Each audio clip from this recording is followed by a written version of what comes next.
Hi, folks. I'm Chris Huntingford, and welcome to Agentic AF.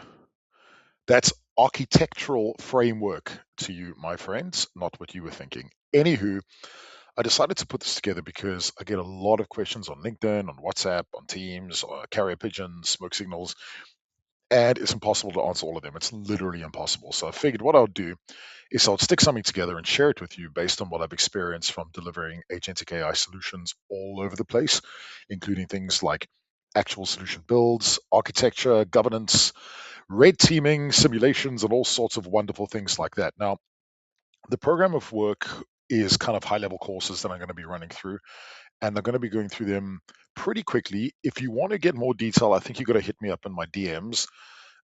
It's pretty important that we do go deep at some point, but right now this is going to be a bit more high level just to give you an example of how this all works.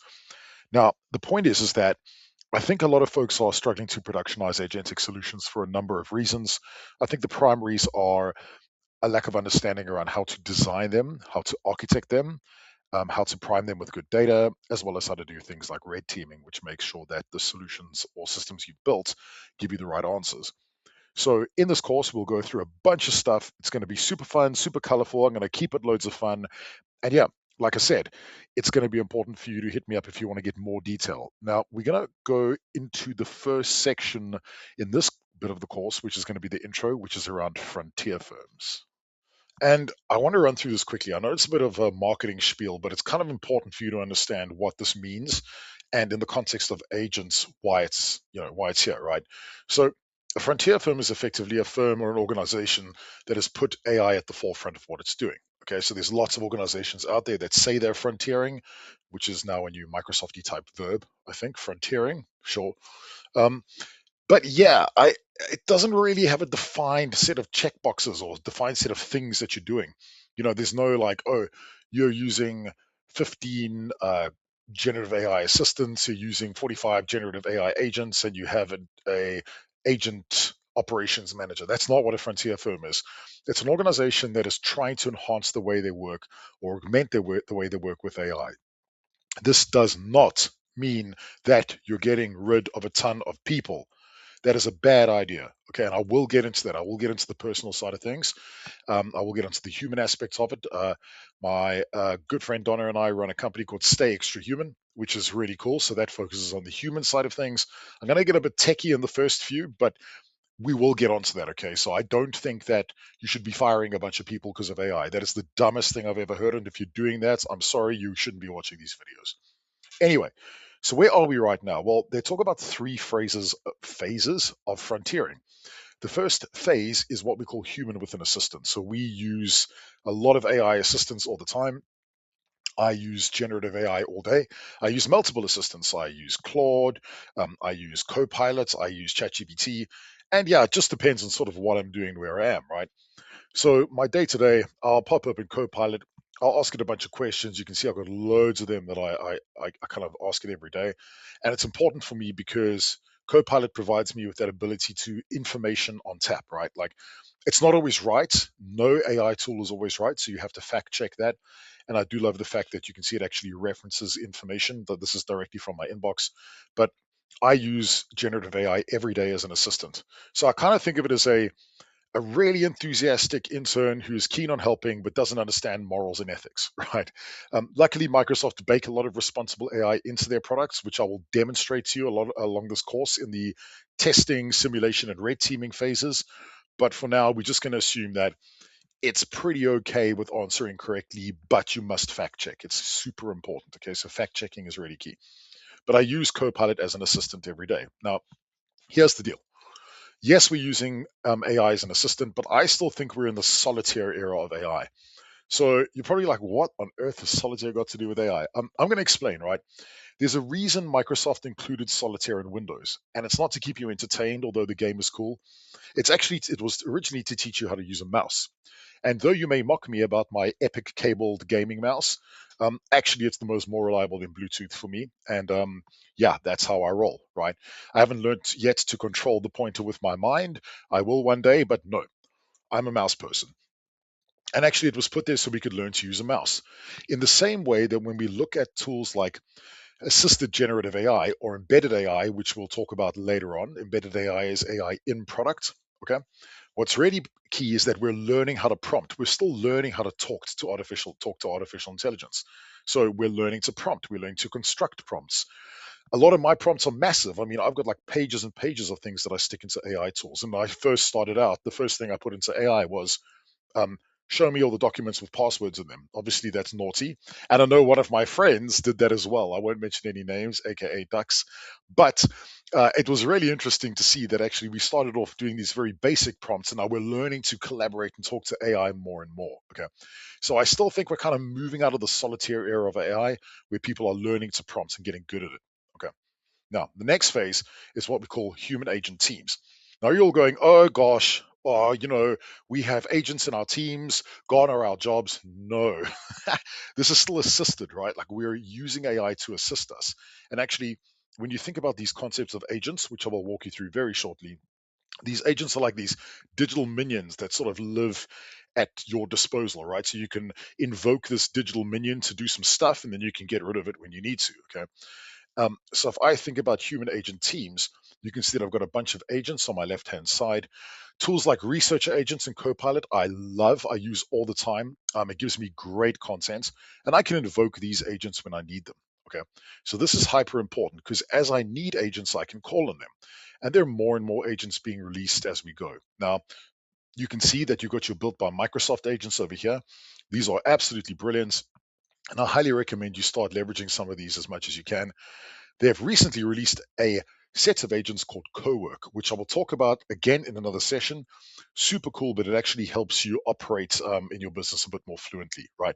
You can see that I study planetary sciences, and one of the things I built was an astrobiology bot or agent. And this astrobiology agent allowed me to kind of research through my lecture material and do all sorts of cool things.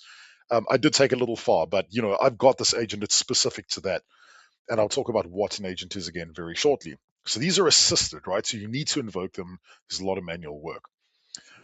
When we get to the third layer, which is what we call human-led agent operators, this is a little different, right? And this is really where you're actually having yourself as the leader, and you will have agents augmenting teams. Now, I will talk about why they will never replace humans. Okay. But agents are really important in the sense that they can be invoked or they become autonomous, right? So they might live in the background, which again, I will speak about later. So these agents augment teams and they allow you to do things way quicker. So, as an example, one of the things that I absolutely hate is doing documentation, right? I don't like it. I'm not good at it. Well, actually, I am pretty good at it. I take it back. I'm awesome at documentation because I'm very phlegmatic. I get involved in the detail. But I sometimes wish I wasn't because I get locked into this like paradox of detail, which can be quite tough. So agents help me get out of that, right? And these human-led agent-operated teams are really about focusing on augmenting your workflow. Okay. Now, yes, that does mean your job will change a little bit because as opposed to kind of you doing the work, you're running the observability on agents doing the manual stuff that you don't want to do. Okay. I wish there was a expense management workflow that was augmented with agentic AI properly, right? Now I know we've got like, hey, I can AI a receipt into my phone. Why do we need receipts? Like anyway, that's just me going on a rant. I'll get to that at another point. But these human-led agent-operated teams are really where a lot of orgs are also starting to look. Now, friends, do not feel pressure about going to phase three. Here's the deal. Everyone's like, yay, we have digital minions doing all our jobs for us. That is nonsense, right? Like, I've seen some organizations doing this pretty well, but actually, most people are moving from phase one to phase two. Okay. Like, we're learning about the whole concept of using assisted AI. Now we're baking these agents into our teams, but I don't think there are many people that actually have got like billions of agents doing all their jobs. There have been stories about organizations firing the contact center and then having to rehire everyone because they didn't understand what AI does. Okay.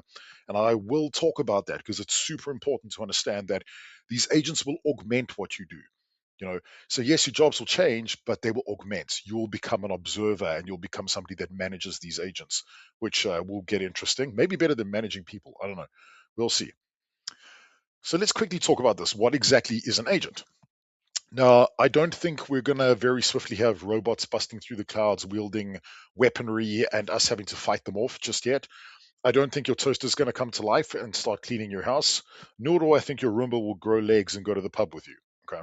I think that agents are very specific in what they do. Now, there are some naysayers that say it's a glorified if then statement. You know what? Fine, you can think that, but I think still this is very deterministic, right? Like you can see that each one of these branches has an end. I think agents are a bit more non-deterministic, and in their approach to the way they do things and the way they're designed is a little different to nested if then. So all you all that are saying that agents are nested if then else, well, you're wrong. Sorry. Anywho, here's a breakdown. So an agent is autonomous. It's an autonomous system. Okay, I'm going to pause there. Autonomous means it's a bit like the wind, right? So it can run in the background, it can be invoked, right? But you don't always see the wind. You see the results of the wind. You see the trees moving. You see the leaves blowing. You feel it on your face. You're not going to feel an agent on your face. That's weird. But you will see the outputs of agentic AI, right? And that's really important. But it is a system. It's a collection of things. Agents perceive its environment. It understands its environment. So you can lock it into a specific environment using guardrails. And you can say, hey, agent, this is all you're allowed to do. Okay. Now, this is key because if you create an anything agent, it's going to have an anything environment and probably go rogue, right? It's going to go and, I don't know, delete all your emails depending on what you put in there. So your environments of your agent can be very specific. And I will talk about how the environment is set up. Agents can make decisions and you can give them the ability to choose, right? Now, you can't really say to an agent, you have infinite decision making ability because then it's just going to give you random things like purple dinosaurs or the powerful mighty waffle from the sky because it doesn't know. You've given it too much, right? So it's always good to give it the grounded in good data and give it the ability to make that decision based on specific data sets. It acts to achieve. So what agents can do is act. They have tools. They have the ability to do things. Okay. If it doesn't act, it's a co-pilot. If it acts, it's an agent, right? And you can give it goals. So you can set goals for the agent. So I can say, agent, your job is to capture data. That's all you do all day and all night. I would love it. I've actually built a couple of these agents actually, and I like the fact that they do capture data for me because I hate data capture. What's also key is that agents have an engine. So much like your car, an agent has an engine. It's called a large language model. Now, if I was you, I would go and check out this link at the bottom, aka.ms whack AI-agents-beginners. It's super interesting. It's high code, but it's very interesting to see the perspective on what agents are. And I've used some of the content from this course. So thank you to the Microsoft team who put that together. It was excessively helpful to me. Okay. But what agents have is they have this engine called a large language model, which is then kind of primed with knowledge. Okay. So the large language model is the engine and the knowledge is the brain. Now, as an example, if you said to me, hey, Chris, you treated me like an agent, tell me about why the dinosaurs were extinct. I could probably give you some theories on that because I'm grounded in good information. Or, Chris, tell me about the Fermi paradox. And I'm grounded in information about that. I can tell you that the Fermi paradox states if aliens exist, why didn't they visit us? And I can tell you why. See Reddit. Okay. But if you told me, hey, Chris, explain to me how heart diseases work and how they can be cured, my knowledge is not that. I'm not grounded in that data. Although the engine, my brain is still operational, I'm not able to give you answers to that because my knowledge, I'm not grounded in that knowledge, right? And agents are like that. So the more knowledge you give them, the kind of more dispersed the information is. So often it's better to give agents a more defined set of knowledge so that the engine can run on that knowledge. Okay. So very important. These agents are have that engine. They have the ability to drive that knowledge. But here's something important. Think about your vehicle right now. Okay, now some of you are mechanics. That's cool. I am not. And the last time I opened the bonnet of my car to do anything was, I don't know, like a year ago, because my car is intelligent, right? Like, I guess I drive a Skoda. No, I'm not upset. I think they're awesome. They have umbrellas in the door. Haha. And I've got pink lights on the inside. Yes, it's very cool. Anyway, based on that, I've not opened up the hood to look at the engine at all. I take it to a mechanic to do that, right? And even then, they don't really need to do that because the car's intelligent. But here's the deal. In the agent that you build, you don't necessarily go into the LLM to do anything, right? And a lot of the things that we create typically just leverage the engine. They are not the engine, right? And we're so hyper fixated on LLMs and ABCs and DEFs. Actually, think a little bit more abstractly, right? Like actually there's a layer on top of this that just simply uses the engine. Okay. And in a lot of the tools I'm going to show you, like Copilot Studio, Microsoft 365 Copilot, and Azure AI Foundry or Azure Foundry, you will not necessarily change the LLM, you will simply use it. Right. Now, here's the other deal, and we will get more detailed in this. A lot of people think that when they put AI into their business process, they've created an agent. They have not done that. That is simply sparkling automation from the autonomous regions of Seattle, to quote Donna. Right. What's important is that that is not agentic. That is still linear, and I will get into this in the next part of the course, right, about what actual agentic workflows look like. But it doesn't mean you have an agent. Okay. It is very different. Having a workflow with a simple task that reviews an email is not agentic. It's still deterministic. You're just using agentic AI. It's not an agent. Okay. So you cannot call a workflow agentic AI. And I will break that down for you in a lot more detail in other sessions because I will show you how to build out agentic workflows properly. Okay. You don't just hammer all the functionality into one agent. That doesn't work. The last point I want to make is the goal is I think I would like to help you guys move away from just enabling kind of co-pilots and assisted AI in your business all the way through to actually building out something that you can scale across your organization. And this is hard. And the reason it's hard is because AI operations are difficult. Okay. Like DevOps is very deterministic. AI ops is not deterministic. It is so different. And that's why a lot of these agents don't make it into production, is because we don't think about the way in which we architect and build them, right? Often with agentic AI, because it is non-deterministic, the output is different every time. So how do you test for that? How do you make sure that this is accurate enough to be released? So in this course, I'm going to take you through this process. I'm going to show you all how to do that.